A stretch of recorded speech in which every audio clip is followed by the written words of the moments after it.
عین التمر کی فتح کے بعد حضرت خالد بن ولید ہرا کی طرف واپس پلٹنا چاہتے تھے، مگر آپ کو اسی دوران حضرت ایاز بن غنم کا پیغام ملا جو دومت الجندل کا محاصرہ کیے ہوئے تھے۔ انہوں نے حضرت خالد بن ولید کو لکھا کہ میرا لشکر شکست کے بہت قریب ہے، اگر مدینے یا عراق سے فوجی مدد نہ ملی تو ہمیں دومت الجندل میں شکست کا منہ دیکھنا پڑ سکتا ہے۔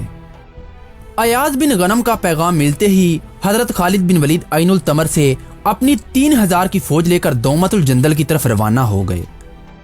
دومت الجندل کا شہر ویسے تو مسلمانوں نے آپ صلی اللہ علیہ وآلہ وسلم کے زمانے میں فتح کر لیا تھا۔ جب 626 عیسوی میں آپ صلی اللہ علیہ وآلہ وسلم کو خبر ملی کہ دومت الجندل کے قبائل عرب سے شام جانے والے تجارتی قافلوں کو لوٹ رہے ہیں، تو آپ صلی اللہ علیہ وآلہ وسلم ان قبائل کی سرکوبی کے لیے اگست یا ستمبر 626 عیسوی میں 1000 مسلمانوں کو ساتھ لے کر دومت الجندل کی طرف آگے بڑھے۔ اسلامی لشکر رات کو سفر کرتا اور دن کو چھپ جایا کرتا تھا تاکہ دشمن کو ان کی پیش قدمی کی خبر نہ مل سکے، مگر جب اسلامی لشکر دومت الجندل پہنچا تو دشمن شہر چھوڑ کر بھاگ چکا تھا۔ اس طرح بغیر کسی لڑائی کے دومت الجندل کو آپ صلی اللہ علیہ وآلہ وسلم نے فتح کر لیا تھا۔ دومت الجندل کو فتح کرنے کے بعد آپ صلی اللہ علیہ وآلہ وسلم نے وہاں 5 دن قیام فرمایا اور اس کے بعد مدینہ واپس لوٹ آئے۔ ہجرت کے 9ویں سال یعنی 630 عیسوی میں جب رومی اور غسانی فوجوں نے عرب کی سرحد کی طرف پیش قدمی شروع کی تو ان فوجوں کی نقل و حرکت کی خبر جب مدینے پہنچی تو آپ صلی اللہ علیہ وآلہ وسلم نے جنگی تیاریاں شروع کر دیں۔ جنگی تیاریاں مکمل کرنے کے بعد آپ صلی اللہ علیہ وآلہ وسلم 30,000 کا لشکر لے کر رومی شہنشاہ ہرقل اور غسانی بادشاہ جبلہ کے مقابلے کے لیے مدینہ سے عرب کی سرحد یعنی تبوک کی طرف روانہ ہوئے۔ ہرقل اسلامی لشکر کی پیش قدمی کی خبر سن کر واپس پلٹ گیا۔ تبوک کے مقام پر پہنچ کر مسلمانوں کو معلوم ہوا ہرقل تو واپس پلٹ گیا ہے۔ آپ صلی اللہ علیہ وآلہ وسلم نے آگے بڑھنے یا واپس مدینہ آنے کے بجائے اس علاقے میں رہنے والے عرب قبائل کو زیر کرنے کا فیصلہ کیا۔ اس علاقے کے اہم مقامات ایلا، جربہ، ازروح اور مکنا تھے جو خلیج عقبہ کے ساحل پر واقع تھے۔ آپ صلی اللہ علیہ وآلہ وسلم نے ان قبائل کے ساتھ معاہدے کیے اور یہ تمام قبائل جزیہ دینے پر راضی ہو گئے۔ اس علاقے میں تبوک سے تھوڑا ہی دور دومت الجندل کا شہر بھی تھا۔ دومت الجندل اس زمانے میں تجارتی لحاظ سے بہت زیادہ اہم تھا۔ یہ شہر فارس، شام، مصر اور عرب کے تجارتی راستوں کو کنٹرول کرتا تھا۔ یہاں کے بدوی قبائل ان تجارتی راستوں سے گزرنے والے تجارتی قافلوں کو لوٹ لیا کرتے تھے۔ دومت الجندل کا حاکم کندا قبیلے کا عیسائی شہزادہ عقیدر بن عبد الملک تھا۔ آپ صلی اللہ علیہ وآلہ وسلم نے دومت الجندل کو بھی زیر کرنے کا فیصلہ کیا۔ آپ نے نومبر 630 عیسوی میں حضرت خالد بن ولید کو 400 سواروں کا ایک دستہ دے کر دومت الجندل کی طرف روانہ کیا۔ حضرت خالد بن ولید نے دومت الجندل پہنچ کر عقیدر بن عبد الملک کو گرفتار کر لیا۔ عقیدر کے بھائی حسان نے جب مزاحمت کرنا چاہی تو وہ لڑائی کے دوران مارا گیا، لہذا حضرت خالد بن ولید نے عقیدر کو گرفتار کر کے آپ صلی اللہ علیہ وآلہ وسلم کی خدمت میں پیش کر دیا۔ عقیدر نے آپ کی اطاعت قبول کی اور جزیہ دینے کا وعدہ کیا۔ اس واقعے کے بعد دسمبر 630 عیسوی میں آپ صلی اللہ علیہ وآلہ وسلم اپنے لشکر کے ساتھ مدینہ واپس لوٹ آئے۔ بعض روایتوں کے مطابق 631 عیسوی میں آپ صلی اللہ علیہ وآلہ وسلم نے دوبارہ حضرت خالد بن ولید کو ایک دستہ دے کر دومت الجندل کی طرف بنو کلب کے بت توڑنے کے لیے روانہ فرمایا، اور ود کا بت جس کا ذکر قرآن مجید میں بھی آیا ہے، یہ حضرت خالد بن ولید کے حملے سے پہلے دومت الجندل میں واقع تھا۔ دومت الجندل پہنچ کر حضرت خالد بن ولید نے ود کے بت سمیت تمام بتوں کو توڑ دیا۔ اپنے بتوں کا دفاع کرنے کے لیے جو بھی بدوی قبائل ان کے مقابلے پر آئے ان کو شکست کا منہ دیکھنا پڑا، اور حضرت خالد بن ولید اس کامیاب مہم کے بعد مدینہ واپس لوٹ آئے۔ 632 عیسوی میں آپ صلی اللہ علیہ وآلہ وسلم کے وصال کے بعد جب تمام عرب میں فتنوں نے جنم لیا تو عقیدر نے بھی بغاوت کر دی۔ بعض روایتوں کے مطابق عقیدر نے اسلام بھی قبول کر لیا تھا، مگر آپ کے وصال کے بعد وہ اسلام سے بھی منحرف ہو گیا۔ عرب کے فتنوں کو دبانے کے بعد جب حضرت خالد بن ولید یمامہ سے عراق کی طرف روانہ ہوئے تو اسی دوران خلیفہ حضرت ابو بکر صدیق رضی اللہ تعالی عنہ کے حکم سے ایاز بن غنم بھی دومت الجندل کی طرف روانہ ہو گئے۔ अयाज बिन गनम ने दौमतुल जंदल पहुंचकर शहर का मुहासरा कर लिया, मगर उकैदर ने कबीला कलब और गस्सान के ईसाइयों को भी अपने साथ मिला लिया। इन कबाइल को अपने साथ मिला लेने से उकैदर की ताकत बहुत ज्यादा बढ़ गई। अयाज बिन गनम ने दौमतुल जंदल का मुहासरा तो कर लिया, मगर इनकी फौज की तादाद इतनी ज्यादा कम थी कि वो शहर का घिराव नहीं कर सकते थे। अयाज बिन गनम के लश्कर की कम तादाद को देखकर किले की फौज ने कई मरतबा इस्लामी लश्कर पर हमले किए, मगर मुसलमानों ने इन हमलों को पसपा कर दिया और इसी तरह इस मुहासरे को कई हफ्ते गुजर गए। इस लंबे मुहासरे से दोनों फौजें ही तंग आ चुकी थीं। आखिरकार हजरत अयाज बिन गनम के एक सालार ने उनको मशवरा दिया कि हमें हजरत खालिद बिन वलीद से मदद तलब करनी चाहिए, क्योंकि हम इस तरह ना तो शहर को फतह कर सकते हैं और ना ही पसपाई इख्तियार कर सकते हैं। हजरत अयाज बिन गनम ने इस राय से इत्तफाक किया और दौमतुल जंदल के तमाम हालात लिखकर हजरत खालिद बिन वलीद की तरफ कासिद रवाना कर दिया। जब ये कासिद हजरत खालिद बिन वलीद के पास पहुंचा तो इस वक्त तक हजरत खालिद बिन वलीद सासानियों को कई शिकस्तें देने के बाद ऐनुल तमर को भी फतह कर चुके थे और ऐनुल तमर से हिरा की जानब रवाना होने की तैयारियां कर रहे थे। बाज़ रवायतों के मुताबिक हिरा की फतह के बाद खलीफा हजरत अबू बकर सिद्दीक रज़ी अल्लाह ताला अन्हु ने हजरत खालिद बिन वलीद को लिखा था कि आप हिरा में अयाज बिन गनम का इंतजार करें और जब वो दौमतुल जंदल को फतह करके हिरा पहुंचे तो अयाज को अपने साथ मिलाकर आगे बढ़ें। मगर हजरत खालिद बिन वलीद सासानी फौजों को अपने खिलाफ किसी भी कार्रवाई का मौका नहीं देना चाहते थे, इसीलिए उन्होंने आगे बढ़कर अंबार और ऐनुल तमर को भी फतह कर लिया।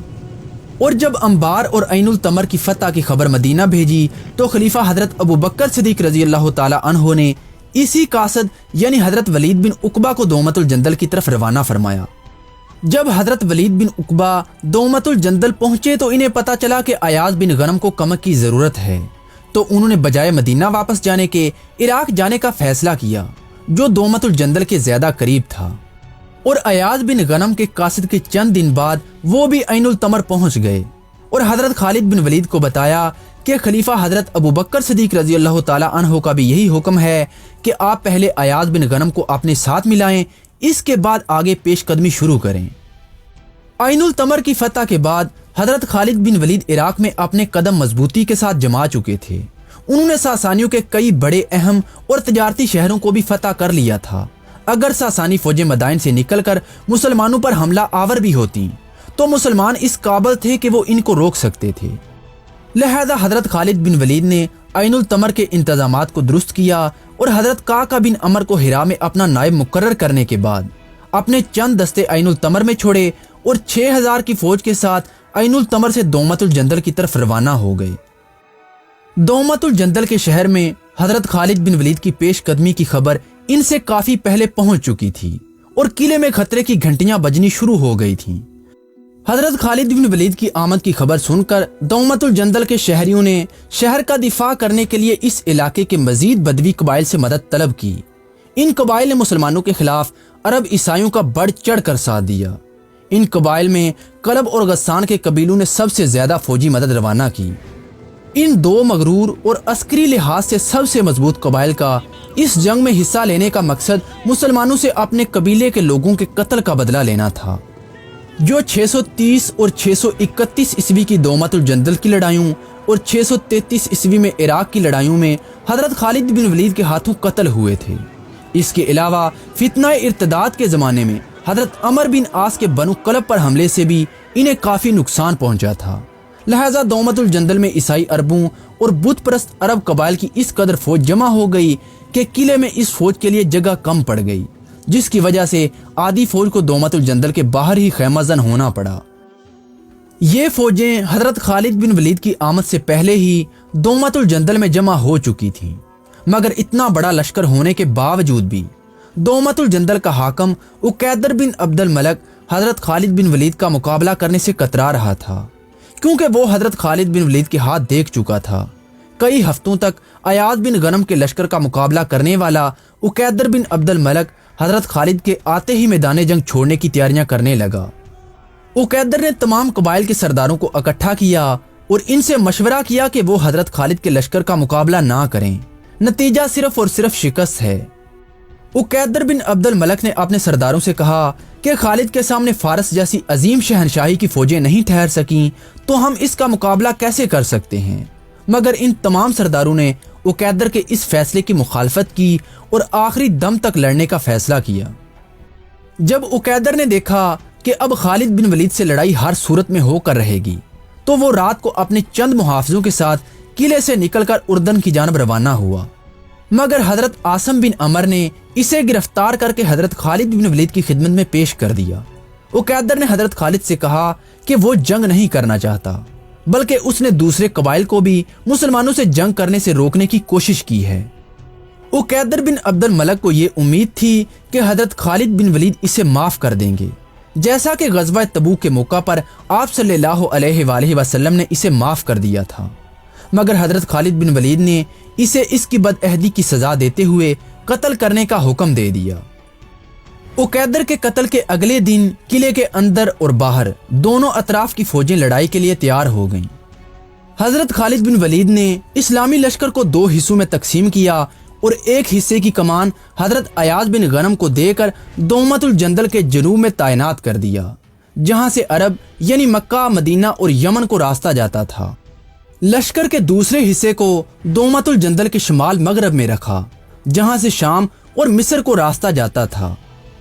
दोमतुल जंदल के किले के बाहर भी अरब ईसाइयों की फौज का एक बड़ा हिस्सा पड़ाव डाले हुए था, मगर इनकी फौज का ज्यादातर हिस्सा किले के अंदर मौजूद था। हजरत खालिद बिन वलीद इस हालत में दोमतुल जंदल के किले पर हमला नहीं करना चाहते थे, क्योंकि वो ये जानते थे कि इस तरह हमला करने से दुश्मन को ज्यादा नुकसान नहीं पहुंचाया जा सकता, बल्कि इस्लामी लश्कर के नुकसान के खतरात ज्यादा हैं। इसलिए आप चाहते थे कि ईसाई फौजें मुहासरे से तंग आकर किले से बाहर निकलकर मुसलमानों पर हमला करें और आमने सामने की लड़ाई में इनकी ताकत को तोड़ा जा सके। लिहाजा हमला करने के बजाय हजरत खालिद बिन वलीद ने इंतजार करने का फैसला किया। हजरत खालिद बिन वलीद की जंगी हिकमत अमली के मुताबिक वही हुआ जो उन्होंने सोचा था। ईसाई अरबों की फौजें मुहासरे से तंग आकर दो हिस्सों में तकसीम हो गईं और किले के दोनों अतराफ से बाहर निकलने लगीं। ईसाई लश्कर का वो हिस्सा जो हजरत खालिद बिन वलीद के मुकाबले के लिए निकला, इस हिस्से की क़यादत जूदी बिन रबिया कर रहा था, और लश्कर का दूसरा हिस्सा जो अयाज बिन गनम के मुकाबले के लिए निकला, इसकी क़यादत इब्ने हदरजान और अलहम कर रहे थे। इब्ने हदरजान और अलहम के दस्तों ने हजरत अयाज बिन गनम के लश्कर पर हमला किया, मगर मुसलमानों ने इस हमले को कामयाबी के साथ पसपा कर दिया। दूसरी जानब जूदी बिन रबिया ने अपने दस्तों के साथ हजरत खालिद बिन वलीद के लश्कर पर हमला कर दिया। हजरत खालिद बिन वलीद ने अपने लश्कर को इस तरह तरतीब दे रखा था कि जूदी अपने दस्तों समेत इनके घेरे में आ गया। जूदी बिन रबिया के सिपाही बड़ी बहादुरी के साथ लड़े, मगर हजरत खालिद बिन वलीद ने ऐसे हमले करवाए कि ईसाई अरबों के कदम उखड़ गए और वो मैदान जंग छोड़ने लगे। मगर इनका सरदार जूदी बिन रबिया गिरफ्तार हो गया। मैदान जंग से भागने वाले सिपाही भी किले में दाखिल ना हो सके, क्योंकि किले के मुहाफिजों ने किले के दरवाजे बंद कर दिए थे। क्योंकि मुसलमान इन भागने वाले अरब ईसाइयों के पीछे इस तरह दौड़ रहे थे कि भागने वाले हर दूसरे ईसाई के साथ एक एक मुसलमान किले की तरफ आगे बढ़ रहा था। लिहाजा जूदी के लश्कर का एक भी सिपाही किले में दाखिल ना हो सका। कुछ ने तो हथियार डाल दिए और बाकी सब मैदान जंग में या भागते हुए मारे गए। जंग के खत्म होने के बाद हजरत खालिद बिन वलीद ने जूदी बिन रबिया और इसके साथ गिरफ्तार होने वाले सिपाहियों को किले के दरवाजे के सामने ले जाकर कत्ल कर दिया, ताकि किले के मुहाफिज भी अपने सरदार और साथियों को कत्ल होते देखकर डर जाएं और इनके हौसले पस्त हो जाएं। मगर दोमतुल जंदल के मुहाफिजों ने हथियार डालने के बजाय लड़कर मरने को तरजीह दी। दोमतुल जंदल के मुहाफिजों की तादाद अब बहुत कम रह गई थी, क्योंकि इनके ज्यादातर सिपाही जूदी बिन रबिया के साथ मारे जा चुके थे। लिहाजा अब हजरत खालिद बिन वलीद ने अपनी फौज को दोमतुल जंदल के किले पर जोरदार हमले का हुक्म दिया और एक खूनरेज लड़ाई के बाद दोमतुल जंदल को फतह कर लिया गया। बच्चों, औरतों और बूढ़ों को छोड़कर मुसलमानों के खिलाफ लड़ने वाले बाकी तमाम लोगों को कत्ल कर दिया गया। सिर्फ चंद नौजवानों को गिरफ्तार करके मदीना भेजा गया। इस फतह के बाद पूरा खित्ता अरब अब मुसलमानों के कब्जे में आ गया। दोमतुल जंदल को फतह करने के बाद حضرت خالد بن ولید اپنے لشکر کے ساتھ دوبارہ عراق واپس لوٹ گئے، کیونکہ ساسانی حضرت خالد بن ولید کی غیر موجودگی میں ایک مرتبہ پھر سے مسلمانوں کو عراق سے نکالنے کے خواب دیکھنے لگے تھے، اور ساسانی فوجیں مدائن سے نکل کر حسید اور خنافس میں جمع ہو رہی تھیں۔